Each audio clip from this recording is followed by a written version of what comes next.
ওকে, so hello students, আজকের ক্লাসে আমরা জেনেটিক্সের সেকেন্ড পার্টটা পড়বো। চ্যাপ্টার 3 আমরা পড়েছি।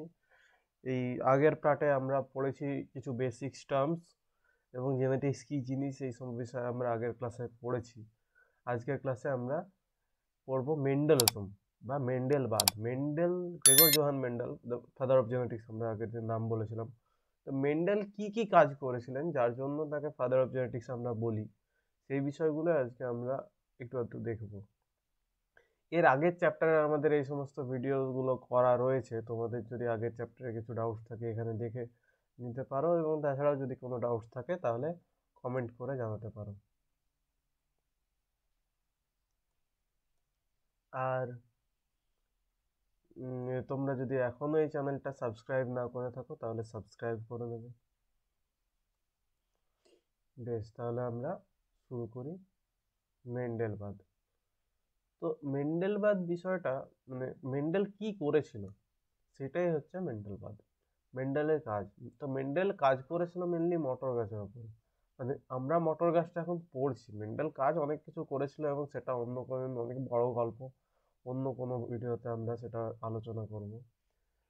মেন্ডেলের জীবনটা আমাদের প্রত্যেকের মেন্ডেলের কাজ থেকে, মেন্ডেলের জীবন থেকে ইন্সপিরেশন নেওয়া উচিত। খুবই পরিশ্রমী এবং আনলাকি ম্যান বলতে পারি আমরা। যাই হোক, যদিও এনসিইআরটিতে বলা থাকে Mendel was lucky about his work. যাই হোক, সেই বিষয়ে আমরা অন্য কোনো দিন মেন্ডেলের লাক নিয়ে আলোচনা করব। এখন আমরা দেখো মেন্ডেলের কাজ কি, মেন্ডেল কি কি কাজ করেছিলেন। তো মেন্ডেল মেনলি হাইব্রিডাইজেশনের কাজ করেছিলেন, মানে সংকরায়ন, হাইব্রিডাইজেশন, হাইব্রিড তৈরি করা বা সংকরায়ন করা। সংকরায়ন মানে দুটো গাছ আছে, এইটা একটা গাছ, এইটা আরেকটা গাছ, এই দুটো গাছের মধ্যে জনন ঘটানো। অর্থাৎ এই গাছে ধরা যাক এইটা একটা মেল প্ল্যান্ট, এটার মধ্যে পোলেন তৈরি হচ্ছে, আর এইটা একটা ফিমেল প্ল্যান্ট যেটার মধ্যে এগ তৈরি হচ্ছে, এবং সেই দুটোকে ফার্টিলাইজ করিয়ে আর তৈরি করছে নতুন জাইগোট, এবং সেখান থেকে নতুন গাছ।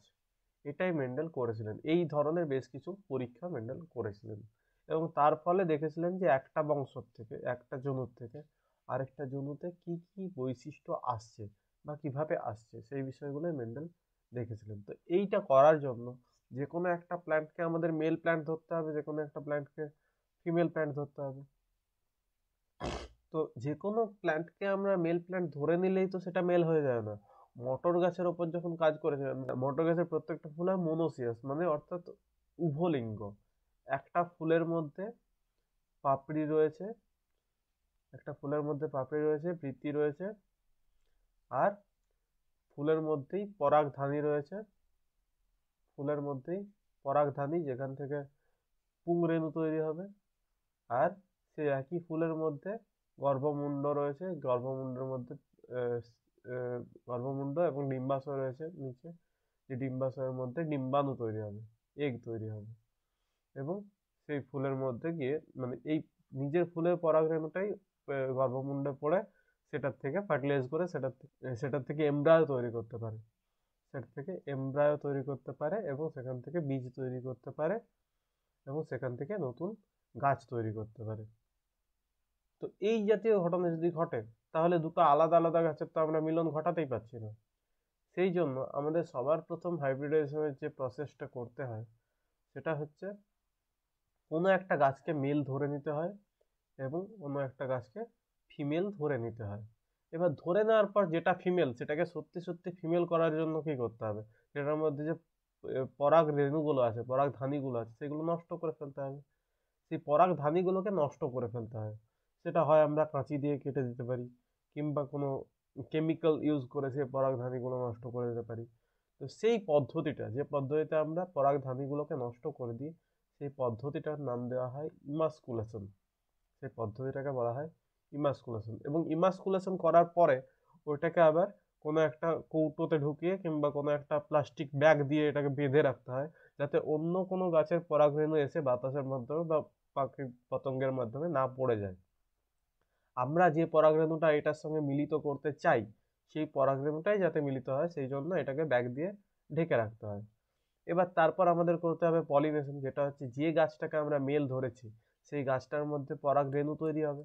সেই পরাগরেণুগুলো একটা ব্রাশে করে নিয়ে আর সেই ব্রাশে করে এনে এই ফুলটার ওপরে ঝেড়ে দেওয়া হয়। তাহলে ফুলটার গর্ভমুণ্ডে সেই পরাগরেণুগুলো পড়ে যাবে এবং সেই জিনিসটাকেই বলা হয় পলিনেশন। পলিনেশন করার পর সেটাকে আবার প্লাস্টিক দিয়ে বেঁধে দিতে হয় এবং সেটাকে ট্যাগ করে দিতে হয়, মানে একটা কাগজের মধ্যে লিখে দিতে হয় আমরা কোন গাছটার সঙ্গে কোন গাছটার পলিনেশন করালাম। সেই ট্যাগটা করে এখানে রেখে দেওয়া হয়। এবার সেই ট্যাগটার থেকে এখানে ফল তৈরি হবে, ফল তৈরি হয়ে বীজ তৈরি হবে, সেই বীজ থেকে আমরা নতুন আরেকটা গাছ তৈরি করব। তাহলে এই গাছটা, নতুন যে গাছটা, এই গাছটার মধ্যে এই ওপরের মেল প্ল্যান্টটা এবং ফিমেল প্ল্যান্টটা এই দুজনেরই বৈশিষ্ট্য এই নতুন গাছটার মধ্যে থাকবে। এই হচ্ছে হাইব্রিডাইজেশন প্রসেস। এই প্রসেসটাই আমাদের মেন্ডেল করেছিলেন এবং করে কি পেয়েছেন। মেন্ডেল এই প্রসেসটা করার জন্য, যে এই প্রসেসটা করার জন্য তো এই যে আমরা বললাম এই গাছের বৈশিষ্ট্য, দুটো গাছের বৈশিষ্ট্যই নতুন গাছটার মধ্যে আসবে, তাহলে কিছু বৈশিষ্ট্য আমাদের চুজ করতে হবে, কিছু বৈশিষ্ট্য আমাদের ঠিক করতে হবে যে এই বৈশিষ্ট্যগুলো দেখবো। হতে পারে সেটা গাছের পাতার রং, ফুলের রং, এই জাতীয় জিনিস হতে পারে, মানে এমন কিছু যেটা আমরা বাইরে থেকে দেখতে পারবো। জিনটা তো আমরা বাইরে থেকে দেখতে পারবো না, তাহলে বাইরে থেকে দেখতে পারবো এমন কিছু বৈশিষ্ট্য আমাদের চুজ করতে হবে। সেই জন্য মেন্ডেল চুজ করেছিলেন টোটাল 7টা বৈশিষ্ট্য, টোটাল 7টা বৈশিষ্ট্য বা 7 জোড়া বৈশিষ্ট্য।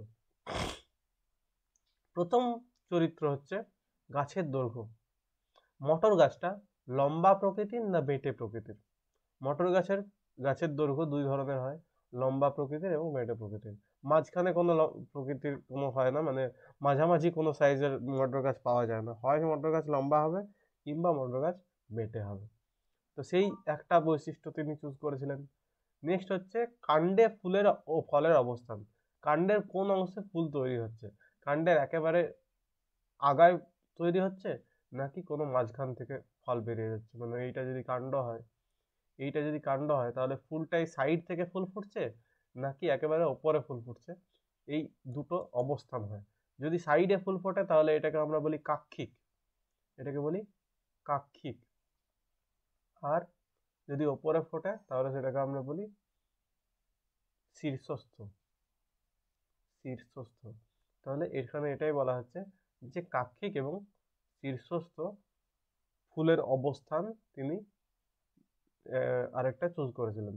এখানে আমরা দেখছি প্রত্যেকটা বৈশিষ্ট্য আমরা জানি প্রকট এবং প্রচ্ছন্ন রূপ হয়। একটা প্রকট হয় যেটা আমরা সবসময় দেখতে পাই, আগের দিন পড়েছিলাম, এবং আরেকটা প্রচ্ছন্ন হয় যেটা আমরা প্রকটের সঙ্গে থাকলে দেখতে পাই না, সেটা যদি প্রচ্ছন্ন অ্যালিল দুটো থাকে তবে একমাত্র দেখতে পাই। তাহলে লম্বার ক্ষেত্রে, মানে দৈর্ঘ্যের ক্ষেত্রে লম্বাটা হয় প্রকট এবং বেঁটেটা হয় প্রচ্ছন্ন। ফুলের অবস্থানের ক্ষেত্রে কাক্ষিক হচ্ছে প্রকট এবং শীর্ষস্থ হচ্ছে প্রচ্ছন্ন। ফলের আকৃতির ক্ষেত্রে খাঁজযুক্ত হচ্ছে প্রকট এবং গোলাকার বা স্ফীত ফল হচ্ছে প্রচ্ছন্ন। আরেকটা চরিত্র হচ্ছে ফলের রং। ফলের রং সবুজ নাকি হলদে? ফলের রং যদি সবুজ হয় সেটা হবে প্রকট বৈশিষ্ট্য এবং হলদে হচ্ছে প্রচ্ছন্ন বৈশিষ্ট্য। ফুলের রং বেগুনি হচ্ছে প্রকট বৈশিষ্ট্য এবং সাদা হচ্ছে প্রচ্ছন্ন বৈশিষ্ট্য। বীজের আকৃতি গোলাকার হচ্ছে প্রকট বৈশিষ্ট্য এবং কুঞ্চিত হচ্ছে প্রচ্ছন্ন বৈশিষ্ট্য।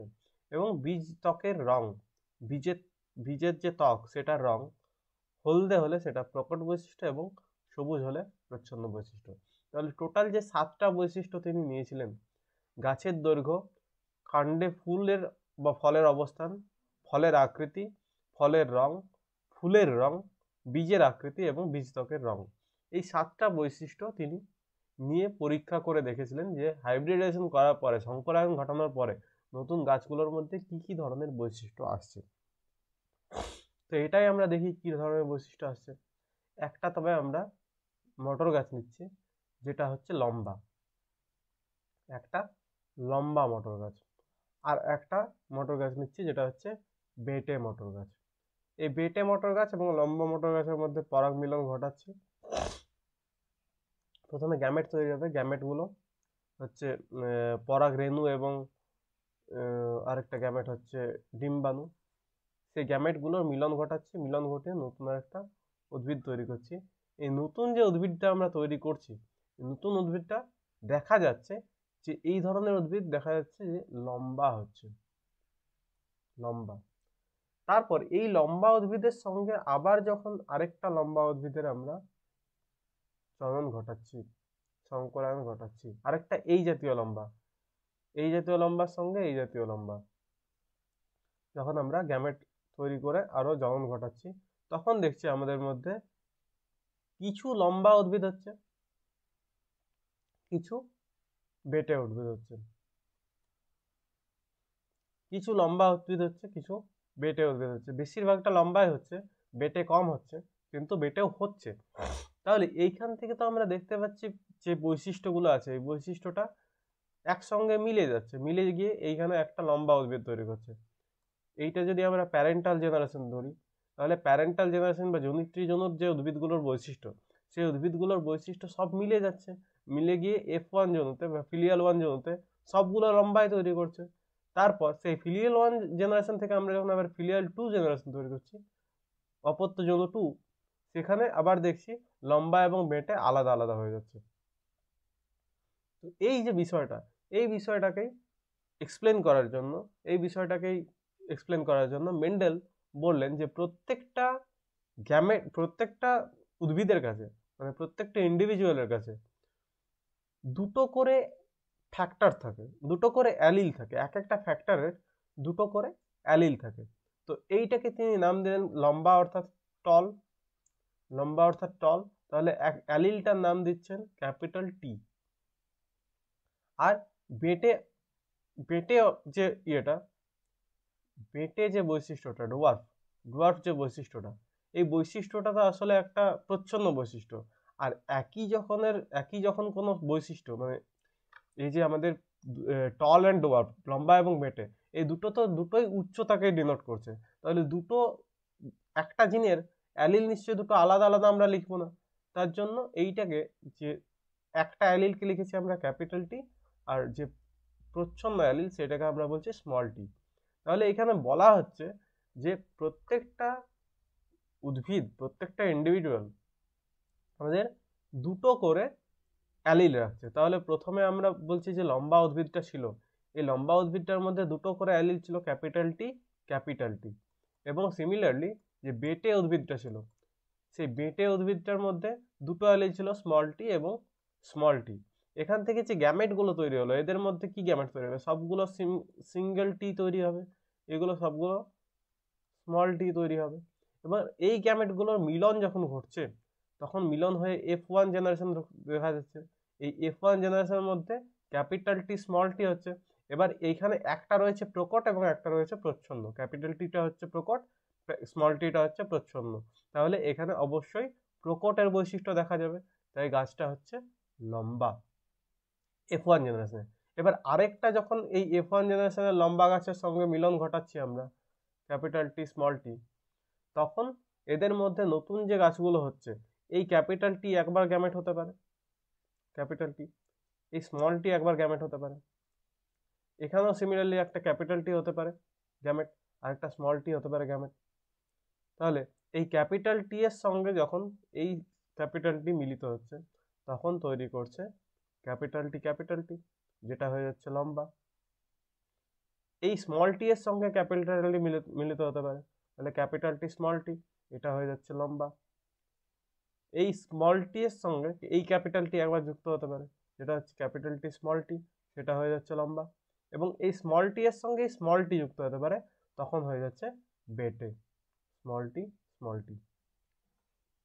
এবং এইভাবে তিনি বলেছেন যে এখানে প্রথম জেনারেশনে, F1 জেনারেশনে আমাদের মনে হতে পারে সেটা মিলিত হয়ে গেছে, কিন্তু পরে সেগুলো আসলে দেখা যাচ্ছে সেগুলো মিলিত হয়নি, সেগুলো আসলে আলাদা আলাদা আলাদা আলাদা অ্যালিল হিসেবে রয়েছে, এবং সেটা গ্যামেট তৈরির সময় আলাদা হচ্ছে। এটাই আমরা এখানে দেখব। একটা বিশুদ্ধ লম্বা গাছ ছিল, যেটা ক্যাপিটাল টি জিনোটাইপ ছিল, এটাকে আমরা জিনোটাইপ বলি। আর একটা বিশুদ্ধ বেটে ছিল, যেটার মধ্যে জিনোটাইপ ছিল স্মল টি। এবার সেখান থেকে যে গ্যামেট তৈরি করছে একটা ক্যাপিটাল টি হতে পারে কিংবা একটা এদিকে স্মল টি হতে পারে, এগুলো মিলিত হয়ে তৈরি করছে ক্যাপিটাল টি স্মল টি। সেই ক্যাপিটাল টি স্মল টির মধ্যে যখন গ্যামেট তৈরি হবে তখন তৈরি করবে ক্যাপিটাল টি স্মল টি, আবার ক্যাপিটাল টি এর থেকেও তৈরি হবে ক্যাপিটাল টি স্মল টি। সেইটা এই ক্যাপিটাল টির সঙ্গে যুক্ত হতে পারে, এই ক্যাপিটাল টি এই স্মল টি এই ক্যাপিটাল টির সঙ্গে যুক্ত হতে পারে। সিমিলারলি এই ক্যাপিটাল টিটা এই স্মল টি এর সঙ্গে যুক্ত হতে পারে, আবার এই স্মল টিটা এই স্মল টি এর সঙ্গে যুক্ত হতে পারে। এইভাবে tall tall tall and one dwarf plant আমরা দেখতে পাবো। এই যে এখানে আমরা মাকড়সার মতো একটা মাকড়সার জালের মতো অনেক কাটাকুটি করে একটা পলিনেশন গুলো দেখাচ্ছি, ফার্টিলাইজেশন গুলো দেখাচ্ছি, এই জিনিসটাকে সহজ করার জন্য বিজ্ঞানী পানেট নামে একজন এসেছিলেন। পানেট, এটা মেন্ডেলের কাজ করা অনেক পরে তিনি করেছিলেন। তো পানেট একটা স্কয়ার দিয়েছিলেন, একটা বাক্সর মতন একটা জিনিস তৈরি করেছিলেন, যেটাকে আমরা বলি পানেট স্কয়ার। পানেট স্কয়ার, এই পানেট স্কয়ার কি জিনিস? পানেট স্কয়ার হচ্ছে এই পুরো জিনিসটাকে তিনি একটা ছকের মতো একটা টেবিল টাইপের করেছিলেন, এইরকম একটা টেবিল তৈরি করেছিলেন, যেখানে তিনি বলেছিলেন যে এইখানটাতে একদিকে রাখা হবে মেল গ্যামেটগুলো, যে কোনো একদিকে, আর এইদিকে রাখা হবে ফিমেল গ্যামেটগুলো। এবার ধরা যাক আমরা এইটাকে ধরেছি মেল, এই যে এইদিকে ধরা যাক এইটাকে ধরেছি আমরা মেল, এইটাকে ধরেছি আমরা ফিমেল। তাহলে এখান থেকে গ্যামেট কি কি তৈরি হচ্ছে? একটা ক্যাপিটাল টি, একটা স্মল টি। তাহলে এখানে আমরা একদিকে লিখবো ক্যাপিটাল টি আর এদিকে লিখবো স্মল টি, এক জায়গায় লিখবো ক্যাপিটাল টি আর এক জায়গায় লিখবো স্মল টি। আর এইখানে কি আছে? মেল মেল যেগুলো ধরেছি সেখানে একটা ক্যাপিটাল টি রয়েছে আর একটা স্মল টি রয়েছে। এবার আমরা মিলিয়ে দেখবো এই যে এই বাক্সটা এই ক্যাপিটাল টি এর এবং এই ক্যাপিটাল টি এর, তাই এখান থেকে লিখবো ক্যাপিটাল টি, এইটাই লিখবো ক্যাপিটাল টি স্মল টি, এইটাতে লিখবো ক্যাপিটাল টি স্মল টি, এখান থেকে একটা, আর এইটাতে লিখবো স্মল টি। এইভাবে এই যে গাছটা, এটার মধ্যে একটা ক্যাপিটাল টি আছে, মানে দুটো আছে কিন্তু একটা তো আছেই, তো একটা যদি ক্যাপিটাল টি থাকে তাহলে সে প্রকট বৈশিষ্ট্য দেখাবে, তাহলে এখানে হয়ে যাবে লম্বা। এখানেও একটা রয়েছে, তাহলে এটাও হয়ে যাবে লম্বা, প্রকট বৈশিষ্ট্য দেখাবে। এটাও হয়ে যাবে লম্বা, প্রকট বৈশিষ্ট্য দেখাবে। আর এইটা হয়ে যাচ্ছে বেটে, কারণ দুটোই রিসেসিভ ক্যারেক্টার আছে, দুটোই প্রচ্ছন্ন বৈশিষ্ট্য আছে, তাহলে এটা হয়ে যাবে বেটে। ঠিক আছে, তো এই বিষয়টাই হচ্ছে পানেট স্কয়ার। এখান থেকে আমরা কি দেখতে পাচ্ছি? এখান থেকে দেখতে পাচ্ছি ফিনোটাইপ। এখান থেকে আমরা আগের দিন বলেছি বাইরে থেকে যেটা দেখা যায় সেটা হচ্ছে ফিনোটাইপ। ফিনোটাইপ আমরা কি বলবো? ফিনোটাইপ হচ্ছে লম্বা ইস টু বেটে। ফিনোটাইপ মানে কি? লম্বা ইস টু বেটে। কত কত আমরা পাচ্ছি? এখানে তিনটে লম্বা পাচ্ছি আর একটা বেটে পাচ্ছি, তাহলে লম্বা ইস টু বেটে হচ্ছে সমান 3:1। আর জিনোটাইপ কি পাচ্ছি? এখানে জিনোটাইপ দেখা যাক কি পাচ্ছি। জিনোটাইপ এখানে ক্যাপিটাল টি এক ধরনের জিন আছে, ক্যাপিটাল টি স্মল টি এক ধরনের জিন আছে দুটো জায়গায়, আর স্মল টি এক ধরনের জিন আছে। তাহলে জিনোটাইপ হবে ক্যাপিটাল টি অনুপাত ক্যাপিটাল টি অনুপাত স্মল টি সমান ক্যাপিটাল টি রয়েছে একটা ক্যাপিটাল টি রয়েছে, ক্যাপিটাল টি স্মল টি রয়েছে দুটো, আর স্মল টি রয়েছে একটা। তাহলে জিনোটাইপ হবে 2:1:1।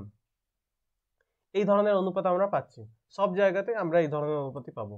আর এখান থেকে আমরা বলতে পারবো যে প্রত্যেকটা জেনারেশনের যে বৈশিষ্ট্যগুলো সেগুলো প্রথম অপত্যজনতে মিলিত হয়েছে বলে মনে হলেও সেটা আসলে মিলিত হয়নি, পরবর্তীকালে গ্যামেট তৈরি করার সময় সেগুলো আলাদা আলাদা হয়ে যাচ্ছে। এই জিনিসটাকেই আমরা বলি, এই যেটা বললাম প্রত্যেকটা মিলিত হয়েছে বলে মনে হলো হয়নি, আসলে পরে সেটা আলাদা হয়ে যাচ্ছে, এইটাকেই মেন্ডেল বলেছিলেন মেন্ডেলের প্রথম সূত্র, যেটা হচ্ছে পৃথকীভবন সূত্র। কি বলেছেন? কোন জীবের একটি চরিত্রের অন্তর্গত এক জোড়া ভিন্ন বৈশিষ্ট্য, একটি চরিত্র হচ্ছে মটর গাছের উচ্চতা, সেইটার এক জোড়া ভিন্ন বৈশিষ্ট্য হচ্ছে লম্বা এবং বেটে। সেই ভিন্ন বৈশিষ্ট্য তার পরবর্তী জনুতে গিয়ে গুণগতভাবে মিশ্রিত না হয়ে পরবর্তী জনুতে, মানে পরবর্তী জনু কোনটা? এই F1 জনুটা, F1 অণুটাতে গুণগতভাবে মিশ্রিত না হয়ে, মিশ্রিত হয় না আসলে, পৃথকভাবে অবস্থান করে। এগুলো বলছে আলাদাভাবে অবস্থান করছে। এগুলো আমাদের মনে হচ্ছে এগুলো মিশ্রিত হয়েছে, কিন্তু আসলে মিশ্রিত হচ্ছে না, এটা আলাদাভাবে অবস্থান করছে। এবং জনন কোষ গঠনকালে, পরবর্তীকালে এই যখন আবার জনন কোষ গঠন করছে, এই যখন আবার গ্যামেট তৈরি করছে, তখন একটা ক্যাপিটাল টি একটা স্মল টি দিচ্ছে। তাই সেটাই বলছে, যখন পরবর্তীকালে জনন কোষ গঠনকালে তারা পুনরায় পরস্পরের থেকে সম্পূর্ণরূপে পৃথক হয়ে যায়। এই পৃথক হয়ে যাওয়ার ঘটনাটাকেই, সূত্রটাকেই মেন্ডেল বলেছেন পৃথকীভবন সূত্র। আর এটাই হচ্ছে মেন্ডেলের প্রথম সূত্র। পরবর্তীকালে মেন্ডেল যখন ডাইহাইব্রিড ক্রস করে, তখন মেন্ডেল আবার আরেকটা সূত্র দিয়েছেন, যেটাকে আমরা বলবো স্বাধীন বিন্যাসের সূত্র, যেটা আমরা পরের ক্লাসে পড়বো। আজকের ক্লাসটা আমাদের এই পর্যন্তই। তোমাদের ভিডিওটা ভালো লাগলে, ইনফরমেটিভ লাগলে সাবস্ক্রাইব করবে, এখানে সাবস্ক্রাইব করবে, শেয়ার করবে বন্ধুদের সঙ্গে। তোমাদের বন্ধুদেরও এই বিষয়গুলো এত সহজ সরলভাবে জানা উচিত। এরকম সহজ সরলভাবে অন্য কোথাও হয়তো খুব একটা পাওয়া যাবে না। তাই শেয়ার করবে আর আমাদের উৎসাহিত করার জন্য কমেন্ট এবং লাইক করবে। বেশ, আজকে টাটা।